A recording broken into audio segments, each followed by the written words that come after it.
요한복음의 말씀을 묵상해 보도록 하겠습니다. 그 뒤에 예수님께서는 티베리아스 호숫가에서 다시 제자들에게 당신 자신을 드러내셨는데 이렇게 드러내셨다. 시몬 베드로와 쌍둥이라고 불리는 토마스, 갈릴레아 가나 출신 나타나엘과 제베데오의 아들들, 그리고 그분의 다른 두 제자가 함께 있었다. 시몬 베드로가 그들에게 나는 고기 잡으러 가네 하고 말하자 그들이 우리도 함께 가겠소 하였다. 그들이 밖으로 나가 배를 탔지만 그날 밤에는 아무것도 잡지 못하였다. 어느덧 아침이 될 무렵 예수님께서 물가에 서 계셨다. 그러나 제자들은 그분이 예수님이신 줄을 알지 못하였다. 예수님께서 그들에게 얘들아 무엇 좀 잡았느냐 하시자 그들이 대답하였다. 못 잡았습니다. 예수님께서 그들에게 이르셨다. 그물을 배 오른쪽에 던져라. 그러면 고기가 잡힐 것이다. 그래서 제자들이 그물을 던졌더니 고기가 너무 많이 걸려 그물을 끌어올릴 수가 없었다. 예수님께서 사랑하신 그 제자가 베드로에게 주님이십니다 하고 말하였다. 주님이시라는 말을 듣자 옷을 벗고 있던 베드로는 겉옷을 두르고 호수로 뛰어들었다. 다른 제자들은 그 작은 배로 고기가 든 그물을 끌고 왔다. 그들은 밑에서 100m쯤밖에 떨어져 있지 않았던 것이다.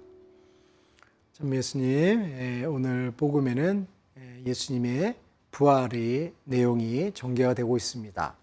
근데 오늘 예수님이 부활하셨던 그 장면은 과거 예수님이 제자들을 처음으로 부르셨을 때의 장면과 아주 흡사하게 비슷한 내용이 전개되고 있습니다. 그때도 사도 베드로는 밤새워 고기를 잡으려고 했지만 한 마리도 못 잡은 상황에서 예수님이 그물을 다른 데다 쳐라라고 명령을 하시자 그 명령을 따르고 그래서 엄청난 고기를 잡아 올렸던 것처럼 오늘 복음에서도 시리에 빠져 있던 제자들은 밤새 고기를 한 마리도 못 잡고 귀가하는 길에 예수의 말씀을 듣고 그물을 던져서 많은 고기가 걸려 나오는 내용이 전개되고 있습니다.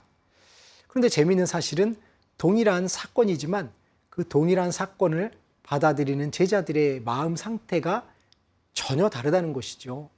처음 제자로 불리움을 받기 이전에 베드로는 예수님께서 그물을 치라고 하니까 속으로는 그래도 내가 업으로서는 전문가인데 저분 말을 들어야 되나 라는 생각을 하면서도 그래도 한번 해보지 라는 마음으로 그물을 쳤고 그래서 놀라운 발견과 놀라운 체험을 하게 되면서 예수님의 제자가 됩니다.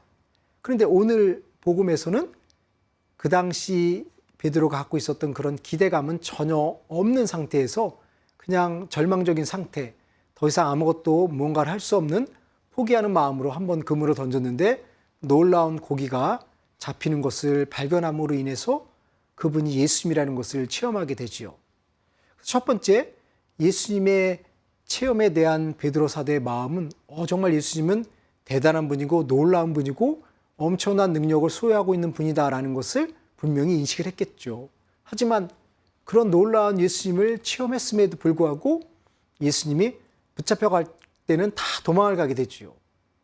그 놀라운 체험을 했음에도 불구하고 예수님을 믿지 않습니다. 하지만 오늘 복음에서는 예수님의 그런 놀라운 기적 행위를 바라보시면서 이분이 바로 예수님이구나 하는 것을 인식하게 됩니다. 그리고 그 이후에 제자들은 자신의 목숨을 바쳐서 예수님을 증거하게 되죠. 결국 예수님의 똑같은 기적 행위가 있었음에도 불구하고 그것을 받아들이는 제자들의 마음 태도가 달라지게 되는 것이 특별한 분기점이 아닌가 하는 생각을 하게 되는 거죠. 결국 예수님의 첫 번째 기적, 제자들을 불렀을 때 그 기적에 대해서 제자들은 예수님의 놀라운 능력을 환호하고 경탄을 금할 수 없었지만 그때 제자들은 예수님과 일치된 것이 아니라 예수님과 분리된 상태에서 예수님은 대단한 분이다라는 차원으로 머물러 있었던 것입니다. 하지만 오늘 제자들은 예수님이 놀라운 기적을 행하심으로 인해서 예수님은 특별한 분이다라는 것으로 멈추는 것이 아니라 그 특별한 분이 이제 자신의 내면에 정자하시게 됨으로 인해서 제자들과 예수님은 한 몸을 이루게 되는 것이죠.